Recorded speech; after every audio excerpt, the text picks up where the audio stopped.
Good afternoon, Nova Nation. Happy Wednesday, everybody. We hope that you can hear us here on Villanova Sports Talk because we had a university partial power outage this morning and we're still trying to recover from that here at the station. But David Szczepanski alongside Dominic, Richetti, glad everyone could join us. Dom, how you doing today, buddy? Great. I mean, it's a beautiful day after a beautiful win from Villanova.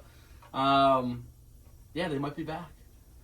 Yeah, I mean, what a win that was last night for Villanova. I think you really summed it up nicely there, Dom, just, quickly. I mean, really nice win. Statement win for the Cats, and that's huge for them, obviously, moving forward, beating number 14 Cincinnati. And obviously, we'll talk about it. There's a lot to get into, right? I mean, because it's such a fun time of the year right now where we have, Villanova football, second round of the playoffs, coming up against Incarnate Word this Saturday. Villanova men's basketball, destroying Cincinnati. Maybe not destroying, but, beat Cincinnati. Really controlled the game. Yeah, I mean, they led really for most of the game, 35 of the 40 minutes. Yeah. And then women's basketball after that was a blowout win against St. Joe's on Hawk Hill on Sunday. And they're getting ready to play in the first place game of the Philly Big Five Classic on Friday, which will be really exciting here at the Finn. Let's first get started with our poll questions, as we always do. Hope everybody out there had a great Thanksgiving. I do apologize for canceling the episode last week, just with holiday break, and then I was calling the game on Wednesday night by myself against Riders. So there was just a lot going on, so I do apologize, but we hope that everything is good and up and running here today. So, all right, so here are the poll questions for today's show. We have 6 of them today. Wow, I gotta vote. So there's a lot to get to. But the first one is with Villanova's 8-point win over Cincinnati. How confident are you in Villanova's play right now about to head into conference play? 5, very confident. 4, confident. 3, somewhat confident. Or 1 to 2 on a scale of 5, not confident at all. Second poll question, how many of Villanova's next 3 games will the Wildcats win? Their next 3 games versus Temple at Wells Fargo in the Philly Big Five Classic, third place game, versus FDU, and then versus Seton Hall. Is it 3, 2, 0, or 1 or 0? Third poll question, will Villanova women's basketball defeat Temple to win the Philly Big Five Classic on Friday? Pretty simple here, yes or no. Fourth poll question, who was the player of the game in Villanova's playoff win over Eastern Kentucky? David Abbott, Ethan Getman, Richie Kimmel, or Connor Watkins? Fifth poll question, that was the fourth one. Fifth poll question, who is Villanova's top wide receiver right now? Jalen Sanchez, Devin Smith, Lucas Kopecki, or Kenyon Miles? And the sixth poll question, final one of today's episode, will Villanova defeat number 6 Incarnate Word in Texas on Saturday? Yes or no? Again, you can vote on my Twitter at WXVU David S. Over the next hour, Dominic and I will share our thoughts. All right, Dom, so I was thinking about where to start today's show because there's a lot to get to. Yeah. But I do want to start with men's basketball because that was the most recent win. And that was obviously a huge victory, 68-60 for Villanova over number 14 Cincinnati. And we have to start there, right? Because this is a monumental win. As Dom said, a really big win, a statement win for the Cats in a game where, even though they were favored by just about 4 points, depending on where you look, 3.5, 4, I believe it actually went up to 4.5 right before the start of the game. They were, underdogs in that game by about 4.5 points, which is not as much as I think some people expected it to be.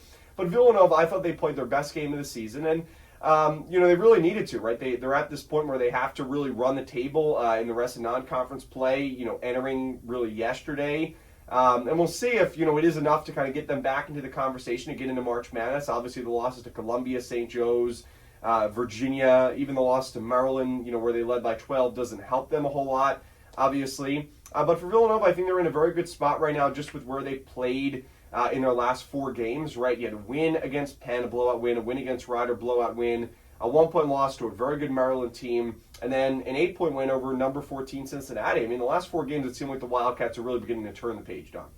Yeah, I mean, we were saying it last night, but it all kind of started back with that Penn game where they played a really, really good basketball game. Again, it's Penn, but they looked really good, and they went down, or just up, to go play Maryland, and they played them really, really well. The game they should have probably won based off how they played in that first half and the lead that they had.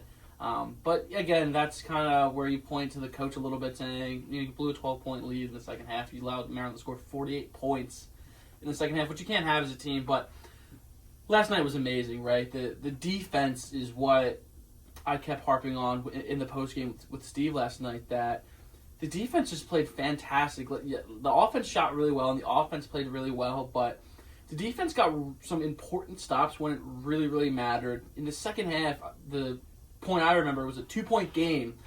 Cincinnati had kind of climbed all the way back. It was 41-43. And then Villanova scored on like 3 or 4 straight possessions. And the defense held Cincinnati to not score, or maybe they scored 2 points. But Villanova won on like a 8-2 run after Cincinnati had pulled back a good amount. And that's what you want to see. You want to see that your defense can lead to offense. I think that's going to be the identity of this Villanova team a little bit, that the offense will have struggles at times, yes, but the defense is something that they can control. And honestly, in that game, I think the defense just led to offense. There were a lot of transition points that Villanova had. It felt like the half court offense played well. I didn't think it was spectacular, but when Villanova got stops on defense, when they got defensive rebounds, they were out fast, and Jameer Brickus on the break and in transition and just facilitating the offense. He's very, very good, right? He played really, really well in that first half last night. Had a little bit of a slower second half, but his role is just the facilitator and the offensive guy that runs the floor for them. Basically, he's just going into that role so well. And there's a lot of question marks coming into the season. The LaSalle transfer, how's he gonna translate to Power 4, Power 5, Big East basketball? And after one game against Cincinnati, he played fantastic. He had 9 assists and 0 turnovers. He really did, Dom. That's crazy, too. Ruga Poplar even had a very quiet double-double at the end of the game, which was surprising. And, of course, Eric Dixon, 31 points last night for the Wildcats. And there is some rumors, and I think it is true, that he is battling a little bit of an injury right now. You could see it at the end of the game last night against Cincinnati. You could also see it a little bit in the press conference. But he obviously, the way he played didn't show that he was battling an injury with 31 points, but it is something that I think, we should definitely keep an eye on. And we'll see. Coach Neptune didn't really specifically speak about it. I would imagine Villanova wants to do, the best that they possibly can. One, to try to hide the injury as much as possible, but more so kind of play it down as much as possible as well. And, we'll definitely keep an eye on that as the season goes forward, but we hope that Eric Dixon is okay. And like I said, he played as if he was okay last night with 31 points, but you never know with injuries and the way that they, transpire, especially as you begin to play tougher teams and really taking a toll more on his body. So we'll definitely keep an eye on that, and hopefully Dixon is okay. Some other stats here as we continue to look down. I thought you did a really good job of kind of summing it up there, talked about Jameer a lot, and Coach Neptune had a lot of praise for Jameer. And, he had a really good first half, 11 points. I would have liked to have seen more in the second half from a scoring aspect, but what he didn't do scoring the basketball, he really made up for in playmaking. And that's really kind of his main role, right? Being that playmaker, being that true point guard. Because when you look at the past few years, Villanova really didn't have that, right? TJ Bamba was not really a great distributor. At times, he showed some, progress in being a playmaker for others, but really for the most part, he was not. They tried to force Mark Armstrong into that role, but he's more of a shooting guard.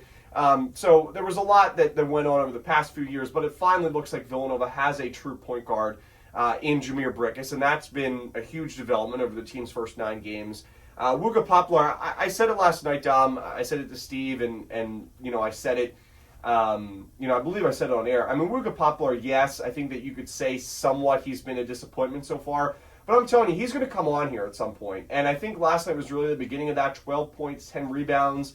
And at times, the turnovers are still an issue. Last night he had 2 turnovers, which was not terrible. We have seen him have around 4 turnovers in games at points this season. But I think that Poplar has done a really good job of kind of assuming his role. Because let's face it, Eric Dixon is the guy on this team. Yes. You didn't bring Wuga Poplar here to be the guy. No. And that's kind of what he was at Miami the past couple of years. Don't want to say he was the main guy, but, he was... 1A, 1B, yeah. Top option if he wasn't 1A, like you said, Dom. But Eric Dixon is that guy. So now Poplar, I think, coming here to Villanova, one, he had to get used to the style of basketball that Villanova likes to play, get used to the playbook, and in addition to that, get used to him really not being the main scorer. And for some guys, especially, players that play at a high level and, really think highly of their skills, their skill set, it takes them some time to get used to that, I'm not the guy role. And that's not a knock on Wuga Poplar by any means. I think that just shows how good Villanova can be with the talent they have with Eric Dixon, with the talent they have with Jameer Brickus, the talent that they have with Wuga Poplar. But I think Poplar has finally kind of settled into what his role is, and that role is, score 10 points a game. Really you would like to see that more than that, around 13, 14, maybe even 15 points a game. and really kind of be that guy that can knock down a shot in clutch situations, right? He brings experience where he played on a Miami team that made a deep run in the tournament. Bring that experience, bring that winning mentality, and that's his role in this team. His role is not to score 20, 25 every night. And I think Wooga has finally kind of settled into that role, and I think you're beginning to see that, and by him doing that, I think that really puts Villanova in a much better position. Yeah, I thought he played great last night, and he only took 4 shots, which, you don't really, it's not really a positive or negative, I don't think, because he still finished with 12 points, right? He went 6 for 6 from the free throw line, which is really, really good. But he only took 4 shots, but he grabbed 10 rebounds, and he played really, really good defense. One of the players we were looking at for Cincinnati coming into the game was Lukosius, and really, Longino and Poplar were the guys that were on Lukosius for most of the game. And Lukosius shot 4 for 14 and only had 13 points, right? And this was a guy that, kind of is the go-to scorer with Dan Skilling's out. So, he came into the game averaging 16 points. They held him to, only 13. He shot really, really badly from the field.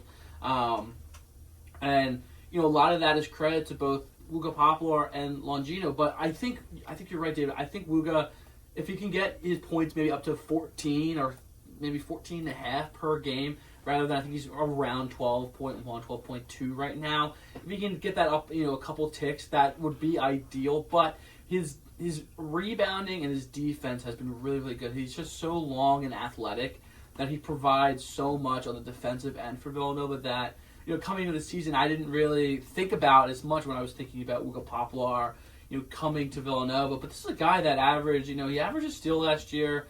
He didn't get that many blocks last year, but he's just so long that, he forces defenders to kind of shoot over him, which is, a huge, huge benefit for Villanova. And, Villanova's just so big now, and a lot of, thinking back to recent years with Villanova, you don't really think about their length a lot. Eric Dixon was really the center for the past 4 years, and this year he's kind of the power forward, right, with Boachi in. And even Wooga Poplar, he's a guy that's probably 6'7", 6'6", 6'8", right? So he's a pretty tall guy too. So Villanova's starting a lot of, length and athleticism. 6'5", but he's got a giant wingspan. Poplar does. But, they're a big team now. I think it's meshing pretty well, I thought. And I didn't know coming this season how well Dixon would be playing, at sort of the 4 position. And he's done a great job. And then Poplar, being there for some support when, Boachi takes a break, and you want Dixon to play that 5 role, Poplar can sort of slide into that 4 role just because how long he is and how athletic and how, his ability to sort of guard all 5 positions. And I think the point that you bring up, Dom, about size is a very good one because Villanova last year really didn't have a whole lot of size, right? Yeah. It was Eric Dixon, Tyler Burton. But he didn't really play tall. Correct.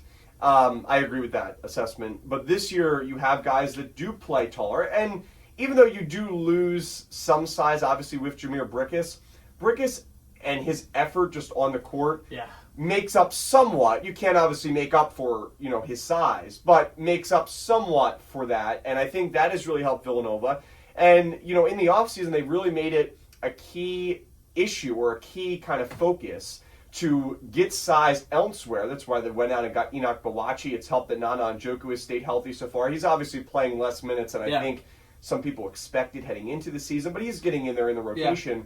But also, as you said, Dom, Wooga Poplar, Tyler Perkins, I think brings that fierceness to defensively, which helps. And even though you may lack size a little bit, when you have that fierceness and try to play taller, like you were saying, I agree with Tyler Burton at times last year to not play as tall as I think Villanova needed him to play, whether that was in the rebounding game. And I think he started off hot last year. Yeah. But that really struggled, especially as you went up to Big East play. And that's the thing I think for this Villanova team is also important, that they have to continue this in Big East play. I mean, yes, it may not be to the degree that they are playing right now, over the past 4 games, but that obviously should be a focus as they head into Big East play, and I think they've done a really good job so far at kind of rebounding. And yes, they lost the rebounding last night to Cincinnati, but Cincinnati's a really good rebounding team. They're averaging 39, 40 rebounds coming into that game last night, and you could say whatever you want about, the softness of the schedule, and they were 6-0 against teams that really struggled and are really bad. You can make that argument, but they're still a really good rebounding team, and they did a pretty good job rebounding last night. They finished the game with 33 rebounds, Villanova with 32. And that's the thing for Villanova. Last year in a lot of the rebounding battles, they were blown out in rebounding, and that's why they ended up losing games, especially late. But you don't have to win the rebounding battle. Just keep it close. And that's what Villanova did against Rider. They obviously had a blowout win there. But, when you're playing these good teams, you don't have to win the rebounding battle, but keep it within, 2, 3, maybe 4 or 5 at the most. But Villanova was able to keep it within 1. They actually, I believe, had a lead in the rebounding battle there for a little bit, especially early in the second half. And that's why they were able to win this game. And I think that deserves a lot of credit. I thought the turnovers were really good last night. They had 9 turnovers. Yes, Cincinnati had just 6, which is kind of surprising when you look at the way the Bearcats played last night. But Villanova did a pretty good job at limiting turnovers. And Dom, talking about your point about the defense, just to kind of wrap things up about last night's 68-60 win, I mean, the defense was outstanding. I mean, you talked about it, locking down Lukosius, had just 3 points in the first half. Yes, Jizzle James got his points and then some, right? He had 19. But really, besides Lukosius, who came on in the second half, and Jizzle James, there was really nothing, right? Connor Hickman in their starting lineup, 2 points. Aziz Bendego with 3 points. Dylan Mitchell had 9, but he was averaging 12 points and 8 rebounds per game. He finished the game last night with 9 points and 4 rebounds, so well under his mean for the season. And Villanova, I mean, 6 blocks. Enoch Bawachi, 4 blocks. And that alone, I mean, was huge for Villanova defensively. Yeah, and, me and Steve were talking about in the postgame, too, last night that, Villanova only had, I think, 1 or 2 steals, only 1 steal last night. They had 6 blocks, which is really, really impressive. Bawachi had 4 of them, and Longino had 2. But it was really the half-court defense that was so good. And, Villanova sort of determined what shots Cincinnati would take rather than Cincinnati determining what shots Cincinnati will take, because they really didn't give them a lot of easy looks, or they didn't give them a lot of we'll let him shoot that 3, or we'll let him take on Eric Dixon in the post. They didn't do any of that, right? They brought doubles at the appropriate time. They closed out spectacularly, I thought. They had a hand in the face, basically all the time. It was really, really good, perimeter defense and interior defense. And, in that first half, I think they forced, I kept bringing it up last night, but they forced 3 shot clock violations. I'll count the ones where they forced up something at the last second. That's a bad shot. That's basically a shot clock violation in my book. But that you don't see that a lot in college basketball. You don't see a lot of college, especially against a team that's ranked top 15 in the country. And it has a top, coming into this game had a top 12, 13, 14, 15 offense. Right, this was a team that was very, very talented offensively. We said it on paper. This team's really good. Well, that passed the eye test, and last night they definitely didn't pass the eye test offensively. Defensively, maybe I thought their defense was okay, but Villanova's defense completely was all over Cincinnati. I mean, it felt like every shot Cincinnati would take, besides maybe a handful of them, were hard shots. Right? They were contested. They were maybe second chance opportunities that they got good looks at just because they got an offensive rebound. None of the threes really were good looks. Maybe there was 1 or 2, and a couple towards the end of the game that were good shots. But 8 for 26 from 3, that's 30%. And I think 2 or 3 of those were at the end of the game. So I think you'll definitely take that if you're Villanova. But honestly, if you look at the stat sheet, nothing spectacular defensively jumps out for you for Villanova besides really the blocks. But if you watched that game, you saw how good that defense was. That defense was great. And Dom, I mean, you said, Cincinnati shot 30% from behind the arc. Coming into this game, they were shooting 41% as a team. So, I mean, you'll take that every day of the week if you're Villanova. Absolutely. I thought the game plan was really good. They had 6 days off to prepare, which I think helped Villanova definitely over Cincinnati. Yeah. But there's been times this year where Villanova, let's just face it, has been outcoached at times. Yeah. And I thought that Coach Neptune and his staff did a really great job at game planning for this game against Cincinnati. And yes, the time that they had, like I said, I think definitely played a role in it compared to if they only had 2 or 3 days to prepare for this game. But I liked Villanova's game plan, and they deserve a lot of credit for battling in the second half because Cincinnati, as we expected, came through with that run, right, Dom? They came through with that run early in the second, and Villanova was able to extend their lead and survive. They ended up being outscored by a point at the end of the second half, but just with how good of a start they had, very similar to the game against Maryland. Unlike, though, the game against Maryland, Villanova finished the job and was able to fight back and extend their lead and respond, which is something that we really haven't seen a whole lot over the past few years. So I thought that was a really big positive development. And as always, you can call in on our station hotline, 484-301-5335. Again, 484-301-5335. If you would like to get involved in the conversation, talking about men's basketball, we're going to transfer over to women's basketball in a little bit. But also, too, I was talking to Dylan Johnson last night, and I do want to say that this is not obviously sponsored by any means, but last night I went to Hope's Cookies before the game. I got Snickerdoodle cookies. Good. For the first time this season. Good. And Villanova won. So hashtag Villanova wins for Snickerdoodle cookies. Yeah. I mean, sounds like it. Yeah, I mean, I'm going to have to do it, right? So Saturday before the so. Philly Big 5 Classic, I'm going to have to come to Hope's Cookies and get some Snickerdoodle cookies. I mean, look, I'm willing, even if it's going to hurt my wallet. That's funny. I'm willing to do what it takes to get Villanova across the finish line. Absolutely. I hear this season and get back to March Madness. All right, speaking about the Philly Big 5 Classic, they will take on Temple at 4:30 p.m. on Saturday in South Philadelphia. Our pregame coverage here on WXVU will begin at 4 p.m. Just looking at Temple really quickly here, they are 4-3 overall this season. They are 2-0 at home, 2-1 at a neutral site. Their losses this year, they lost to Boston College by 3. They lost to Florida State by 9. They also lost to LaSalle by 8. So LaSalle was in the first place game, which is crazy to me. Who would have thought? I'm sure Jameer Brick is probably not too happy about that. But Temple lost by 8 to LaSalle, which was a big loss. Their wins have come against Sacred Heart. They destroyed Monmouth. They also beat Drexel by 8. You could argue that the way Drexel played against Bryant, that really isn't a great win. And then they beat Massachusetts 87-80. Looking at Temple, 3 scorers averaging more than 10 points per game. They're led by Jamal Mashburn Jr., is averaging 22 points per game, one of the top leading scorers in college basketball. Villanova's Eric Dixon, second in the country right now, averaging over 25 points per game. But Mashburn Jr. shooting 45% from the field, 50% from behind the arc down. That's a pretty big sample size, 32 shots. He's 16 for 32. Other scorers, they have Steve Settle III. He's averaging 13, and Zion Stanford is averaging 10. After that, they do have some bench players who can score around 6 or 7 points per game. They average 79 points per game as a team. They'll shoot 33% from behind the arc, 45% from the field. So they will shoot the ball pretty well. They can also rebound, 38 rebounds per game against some weaker competition, though, right? But really, their main issue for this Temple team is their defense is pretty bad. I mean, they're giving up 74, 75 points per game against teams that really struggle. They really haven't played. Probably the best opponent they've played this season is probably, you would argue, Florida State. Yeah, them or BC. Dom, you would probably think, them or BC. And they allowed 83 points to LaSalle. Now, we'll see how good LaSalle is, but I don't think, Dom, I think you would agree with me with this. LaSalle's not a good team, even though they're in the first place Philly Big 5 Classic game. So Temple, 74 points against weak opponents. Villanova, they should really go to work offensively, especially after playing a great defense in Cincinnati yesterday at the Fin. Yeah, I would watch Eric Dixon on Saturday because he might have a field day, right? We could see Eric Dixon career high against Temple. This is a Big 5 game, though, too. You always have to remember that these Big 5 games, I guess Big 6 now, whatever you want to call it, these games are intense, right? There's definitely something to be said about, a local sort of rivalry, local little tournament that goes on. St. Joe's beat Villanova this year, right? And, we just saw Villanova, basically run the table against Cincinnati. So anybody can always beat anybody. LaSalle beat Temple. Drexel beat Villanova last year. And St. Joe's lost to Princeton. Last too. night. Yeah. That's what Big 5's.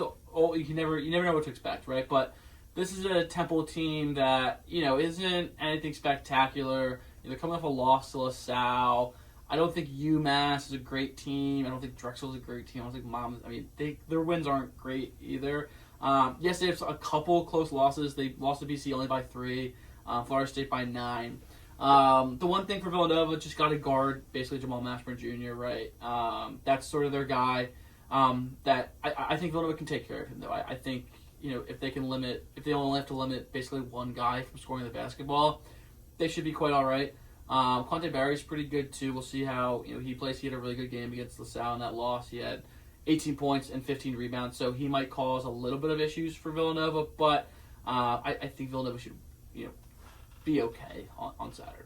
I agree. They should win it pretty easily, especially after a quad 1 win against Cincinnati. The last thing you want to do when you're starting to get people to buy in is go to South Philadelphia and do what you did last year against Drexel and lose to Temple.